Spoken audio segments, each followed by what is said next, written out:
One of the things that I love about Oregon is all of the amazingly scenic waterfalls all throughout the state.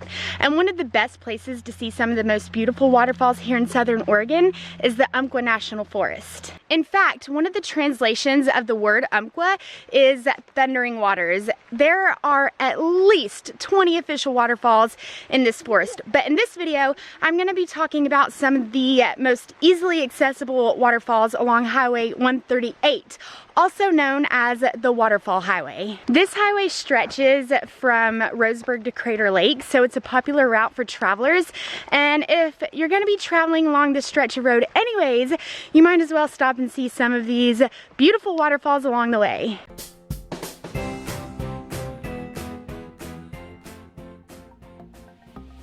Beginning near Roseburg, the first waterfall is Deadline Falls.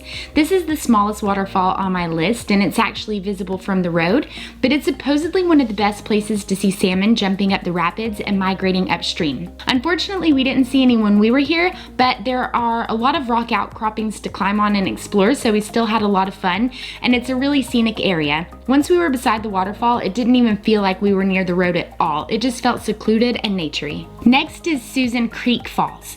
The trail to this waterfall is 0.8 miles long, so 1.6 miles round trip, and it's mostly flat and the entire trail is completely stroller accessible. There are also foliage signs all along the way, so you can learn about the trees and stuff as you hike, which is pretty cool. And once you get to the waterfall, there's a little bridge, picnic tables, and a couple different viewpoints. My favorite thing about this waterfall is the little pool at the bottom. Shortly after Susan Creek Falls is Fall Creek Falls.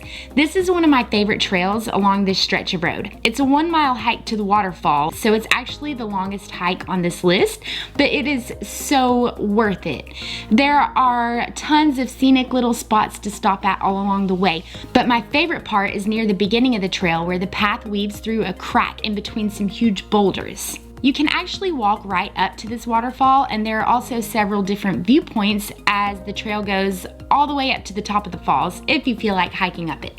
There's a bit of a gap in the road between Fall Creek Falls and our next waterfall on the list, which is Toketee Falls. This hike is really popular, so it gets a bit crowded, but there's a good reason for that. This is one of the most picturesque and famous waterfalls in all of Oregon because the two-tiered waterfall is surrounded by huge basalt column cliffs. In fact, the word Toketee means pretty. The trail is a short 0.8 miles round trip.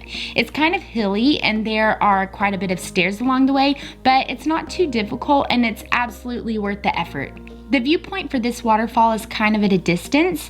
There is a rope available for people who want to climb down to the base of the falls, but it's off trail and seems kind of risky, so we didn't do it and I wouldn't recommend it for everyone. This waterfall flows at a steady rate all year long due to a huge pipe that diverts water to a powerhouse downstream, which can be seen at the trailhead, but the trail itself can get really icy and dangerous during winter. In fact, the rest of the waterfalls on this list all get snow during winter because they're closer to Crater Lake and higher in elevation. A couple miles from Toketee Falls is Watson Falls. This is the third highest waterfall in all of Oregon, and it is magnificent. This trail is also about 0.8 miles round trip, and it goes at a slight steady incline all the way to the waterfall, so it's not the easiest, but there are several benches along the way for people who need to stop for breaks. Once you get near the waterfall, the mist feels like rain and the ground gets super muddy and slippery, so you might end up getting drenched, especially if you want to get up close to the waterfall. But this waterfall is super powerful, and it's definitely the most exciting waterfall on the list. I remember feeling a big rush of adrenaline and just happiness when I was standing beside it. The next two waterfalls on the list are on the smaller side, but they require little to no hike at all. So the next destination is Whitehorse Falls. This waterfall is located right beside the parking lot, which has a picnic area and restrooms. There's a viewpoint for looking at the waterfall, but you can also walk down to the water to explore a bit.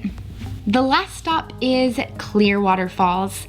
This waterfall requires a short walk of about 400 feet to the viewpoint. The water is crystal clear and freezing cold. This waterfall kind of cascades down a bunch of rocks and limbs, so it isn't the most photogenic waterfall, but it's a nice place to stop and explore, and you can hike to the top of the waterfall, and the water at the top is beautiful and clear. There's a really nice campground here and a picnic area, so it makes for a nice place to spend the night or even just to spend an hour or two eating lunch and roaming the grounds. There are, of course, a bunch of other waterfalls in this area that are not too far from Highway 138, such as Steamboat Falls, which is where we are at right now, and it's such a cute little place. There's like a ton of flat rocks. There's a bunch of little river water pools.